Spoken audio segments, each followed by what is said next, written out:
We are then at the end of another year. I'm recording this on the 30th of December, and typically at this point I'd consider doing a retrospective look at Elite Dangerous for the current year. But 2020 has been a strange year all round.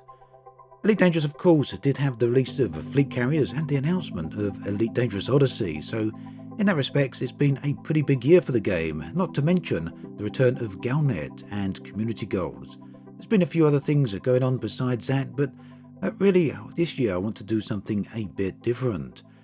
Now, December has been a typically big month for Elite Dangerous. That could be a game update, or it could be an announcement, or it could be an in-game event. Usually, most Decembers, something fairly significant has always happened.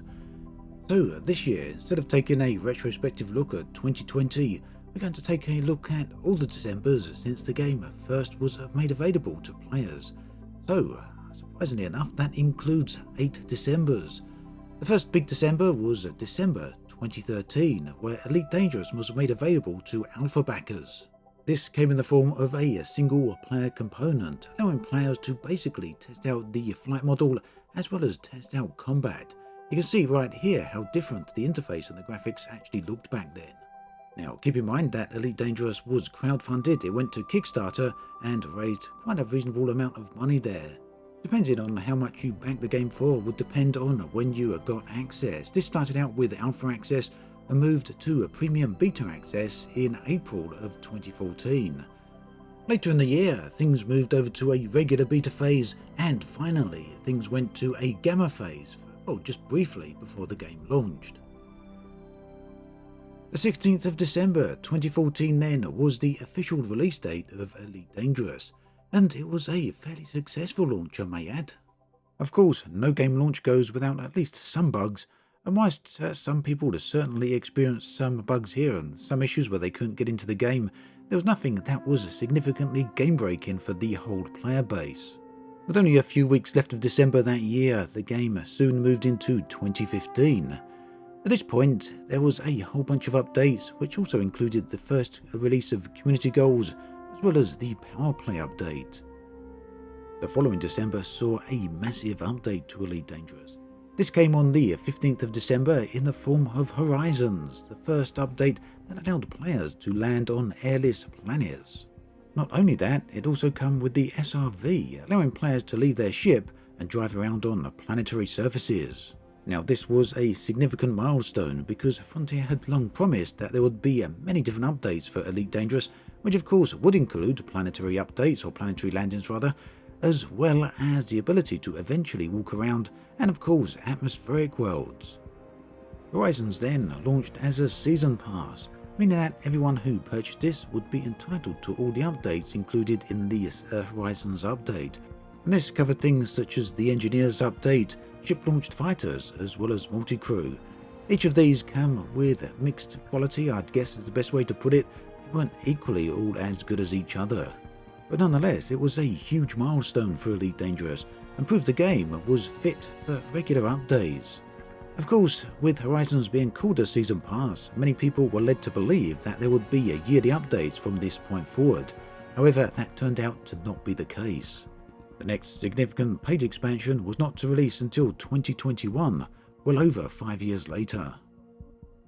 December 2016 was the first quiet December. But this was the quiet before the storm, and I'll include this as a December update because it was very close. In extremely early January 2017, the Thargoids made their first appearance in the game with the Hyperdiction event. Now, Thargoids had long been speculated to be a part of the background. There was a bunch of alien puzzles with various probes and other things going on, and of course the various crashed vessels which, were smashed into parts, so it was hard to really get a feel for exactly what they would look like.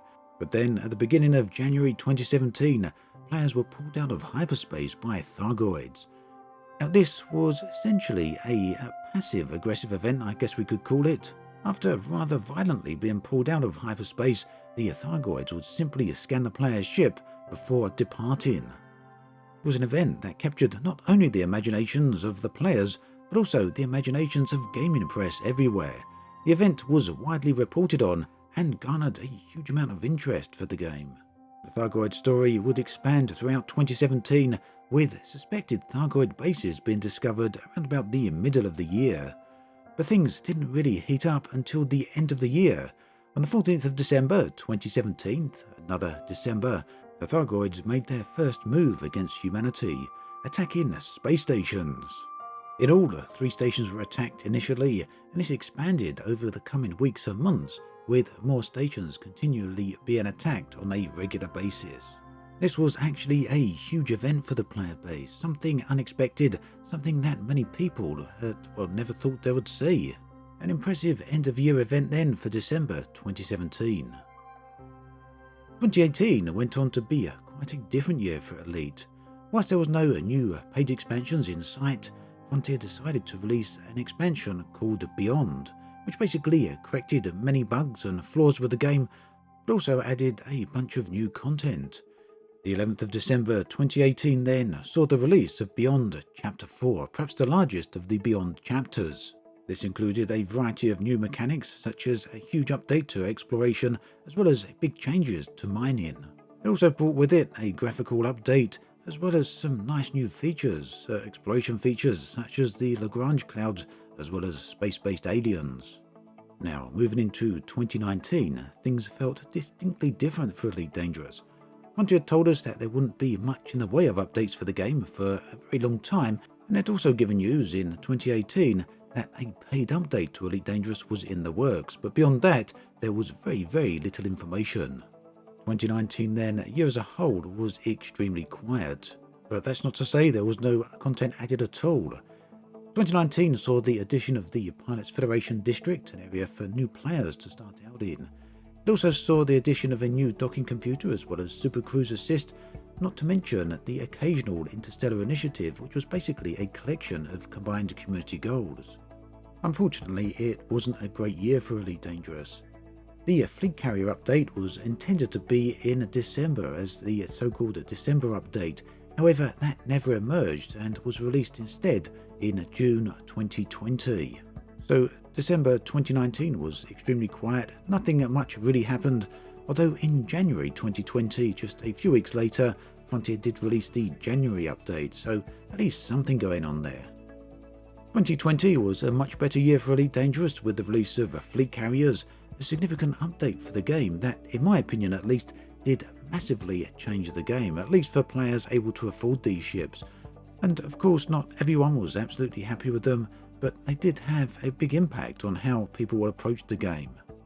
2020 though, of course, was the year that Elite Dangerous Odyssey was announced, and much of the year has been spent with updates and information on that particular expansion. Now, personally, I was expecting something fairly significant to happen in December 2020. After all, this year saw the return of Galnet and community goals, so it seemed likely that something in-game would happen. At the moment, as of the 30th of December, that hasn't yet happened. I guess there's still another day or so that it could happen, and you never know, something may happen early January as happened in previous years. I guess we'll have to see. Really, the big events for December this year were the Video Game Awards Odyssey trailer, as well as the Odyssey Dev Diary, both of which gave us some insight as to what Odyssey is really going to be about. So that brings us bang up to date. Odyssey, of course, is set for release in the first quarter of this year, although I expect it may slip a little, hopefully not, but you never know, stranger things have happened.